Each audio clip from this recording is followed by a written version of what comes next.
Hello, today we will deal with the topic of BSc Part 3rd Spectroscopy, and in this series today we will study concept of polarizability और classical theory of Raman effect, ध्रुवण संकल्पना या रमन प्रभाव का चिरसम्मित सिद्धांत।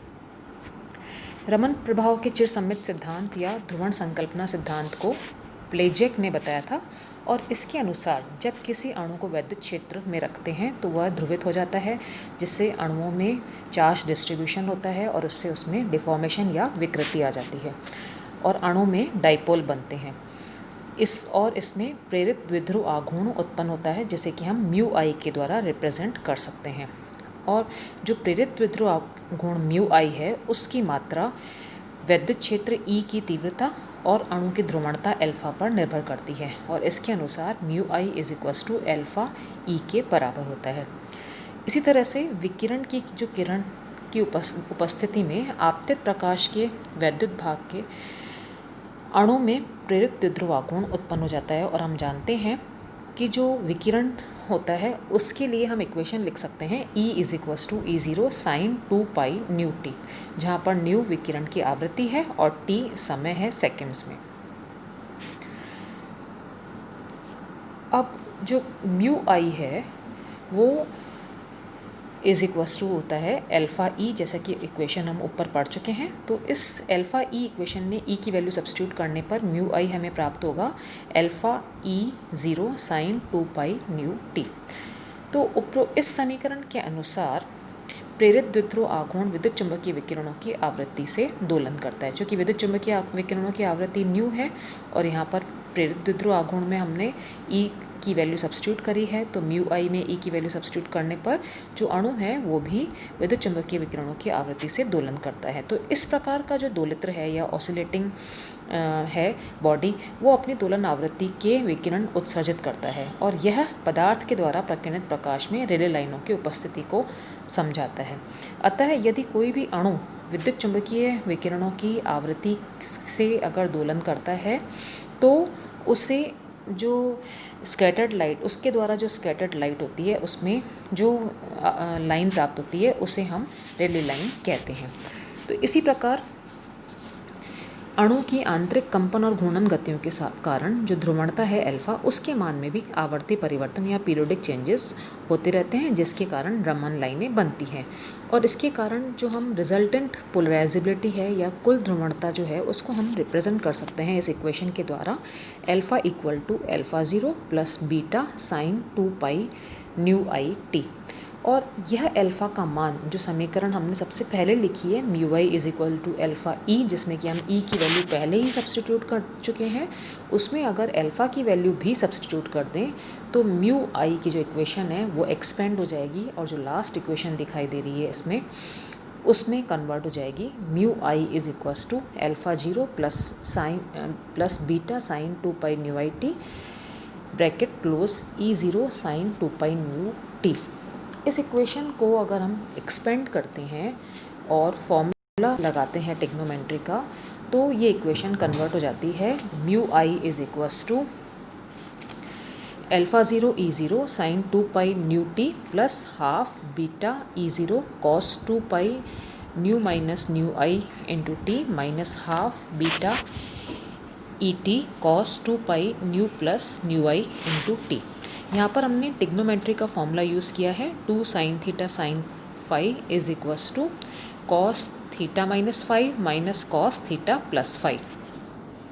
तो ये जो equation हमने लिखी है म्यू आई की, उसमें 3 पद हैं जैसा कि दिखाया गया है रोमन नंबर्स में, नंबर 1, नंबर 2 एंड नंबर 3।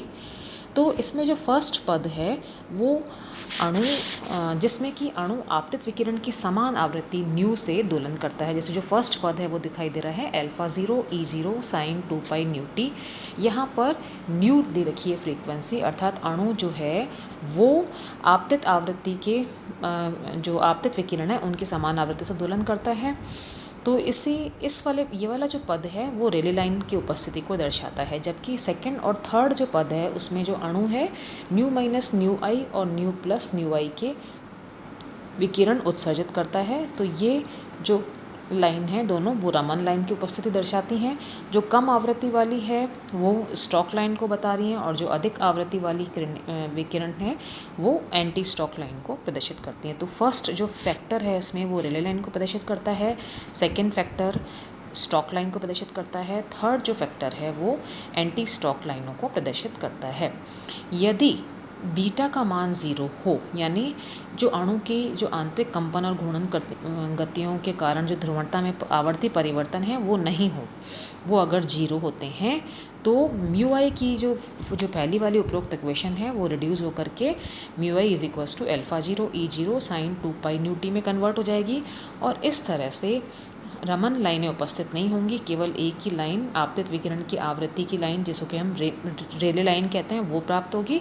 इसमें अणु जो है वो रमन इनएक्टिव होगा। अतः अणु की रमन स्पेक्ट्रम होने के लिए यह आवश्यक है कि अणु की कंपन या घूर्णन जो गतियां हैं उनमें आणविक ध्रुवणता में परिवर्तन अवश्य होते रहना चाहिए। अब इसके बाद हम पढ़ेंगे कि द्विपरमाणु अणु का शुद्ध घूर्णन रमन स्पेक्ट्रम कैसे प्राप्त होता है। Pure rotational Raman spectra of diatomic molecules की हम स्टडी करेंगे। इसके लिए हम क्या ले रहे हैं कि रिजिड रोटेटर का एग्जाम्पल ले रहे हैं और रिजिड रोटेटर के लिए जो रोटेशनल एनर्जी होती है किसी रिजिड रोटेटर के लिए उसको हम इस इक्वेशन के द्वारा दे सकते हैं, जैसा कि दिखाया गया है ER is equals to h²/8π²I/J+1। इसको हम लिख सकते हैं h²/8π²I को हम लिख सकते हैं B, तो BJ+1 सेंटीमीटर इनवर्स इसको हम लिख सकते हैं। Selection rule for pure rotational Raman spectrum. हम रमन स्पेक्ट्रम पहले जो हमने IR स्पेक्ट्रा था उसमें सिलेक्शन रूल हमने पढ़ा था delta J is equals to +-1 होता है, लेकिन जो रमन स्पेक्ट्रम है उसमें जो प्योर रोटेशनल रमन स्पेक्ट्रम प्राप्त करना है उसके लिए जो सिलेक्शन रूल होता है वो होता है delta J is equals to 0 या delta J is equals to +-2। तो जो delta J is equals to 0 है सिलेक्शन रूल में वो केवल रेले प्रकीर्णन के लिए होता है, जबकि जो delta J is equals to +-2 होता है वो रमन स्पेक्ट्रम के लिए होता है।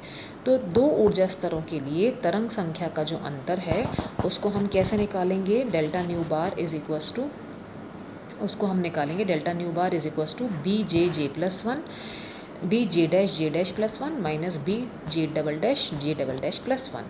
अब अगर हम सिलेक्शन रूल की जो फर्स्ट कंडीशन है delta J is equals to +2 को अप्लाई करते हैं तो उसके लिए हम लिख सकते हैं कि delta J is equals to J' minus J" is equals to 2, क्योंकि J' और J" दोनों घूर्णन जो है लाइनें हैं और इनके बीच में जो डिस्टेंस है वो 2 हमने सब्स्टिट्यूट किया। तो इसका मतलब हम J' की जगह सब्स्टिट्यूट कर सकते हैं J'+2। अतः उपरोक्त इक्वेशन में delta nu bar is equals to BJ'+2 J'+3 minus BJ' और ब्रैकेट में J'+1 हम सब्स्टिट्यूट कर सकते हैं। और इसको अगर हम सिंप्लीफाई करते हैं तो हमें इक्वेशन लास्ट में प्राप्त होती है delta nu bar is equals to B4J'+6, जहाँ पर J' की वैल्यू 0, 1, 2, 3, 4 कुछ भी हो सकती है।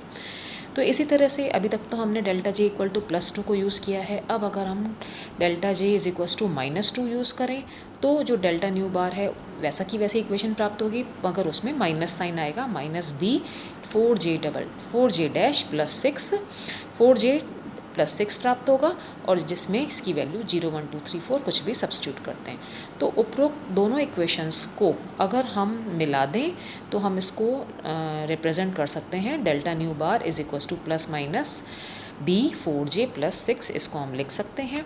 और अगर हमें न्यू बार चाहिए तो nu bar is equals to हो जाएगा nu 0 bar plus delta nu bar, और इसको हम लिख सकते हैं nu bar is equals to nu 0 plus B4J+6 इसको हम, और इसमें हम J इक्वल टू 0, 1, 2, 3, 4 वैल्यू डाल सकते हैं। और स्टोक्स लाइन के लिए हम इसमें जो है माइनस टर्म यूज़ करेंगे और एंटी स्टोक लाइन के लिए हम इसमें प्लस जो है वो साइन यूज़ करेंगे। और जो द्विपरमाणु अणु का जो घूर्णन ऊर्जा स्तर है उसको हम चित्र के द्वारा इस तरीके से प्रदर्शित कर सकते हैं। चित्र में जो लाइनें हैं वो प्रदर्शित कर रही हैं J इक्वल टू 0, 1, 2, 3, 4, 5, 6 को, है ना। और अगर ये अवशोषण स्पेक्ट्रम है या उत्सर्जन स्पेक्ट्रम है। अवशोषण स्पेक्ट्रम के लिए delta J is equals to +2 है, तो कोई भी मॉलिक्यूल 0 से 2 में जाएगा, 1 से 3 में जाएगा, 2 से 4 में जाएगा, 3 से 5 में जाएगा, 4 से 6 में जाएगा। और डेल्टा J इक्वल टू -2 है, तो कोई भी मॉलिक्यूल लौटेगा तो वो हमेशा 5 से 3 में आएगा, 4 से 2 में आएगा, 3 से 2 में आएगा और 2 से 0 में आएगा, जैसा कि स्पेक्ट्रम के द्वारा प्रदर्शित किया जा रहा है। तो इस तरह से आज हमने क्या पढ़ा, रमन स्पेक्ट्रम का ध्रुवण संकल्पना पढ़ी है, उसका क्लासिकल थ्योरी पढ़ी है और उसके साथ साथ द्विपरमाणु अणु का शुद्ध घूर्णन रमन स्पेक्ट्रम चित्र के द्वारा हमने पढ़ा है। Thank you.